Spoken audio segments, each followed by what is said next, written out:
যাম। ভাড়া লাগবো 600 যাইবেন? হরি মিয়া, গাজীপুরের ভাড়া 600, 350 টাকা দাম যাইবা নামনে? তুই কি সস্তা আলু পাইছস? এটা ফসা আলু পাইছস? গ্যাসের দাম জানস? 600 টাকা লাগবো, তুই যাইবে? হেই মিয়া, সস্তার আলুর আলাপ করুন কিয়া? তে কি কইব? ভাই যাইবেন আমরা হজায়াম যাইবেন কই আগে হেডে কইন। গাজীপুর চৌরাস্তা যাইম। ভাড়া লাগবো 600 যাইবেন? হ যা ওঠ হইলো। হই মিয়া কারণ আমি আগে আইছি না, আমি যাই মেরে নামাইন। হ্যাঁ বেটা কিসে আমার নামা যাবা না?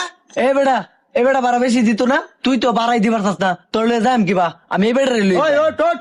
ওই খারো, ভাড়া দেম আমি 700, তুই আমার লয়ে যা। ওঠ তুই। এ ভাই আমনে নামুন। হেই বেটা সেঞ্জিতে নাম। হ্যাঁ বেটা আমি 800 দেন তুই আমার লয়ে দিবে। আচ্ছা ভাই খারুন, এই তুই নাম। হ্যাঁ বেটা নাম। কিরে তুই নাটক শুরু করছস? এ বেটা নাটক করতাম হা, আমার যে ভাড়া বেশি দিব আমি হেরে লয়ে যাইম। কলার স্যার, স্যার যা বেটা সিনজি স্ট্যান্ডে যা। 150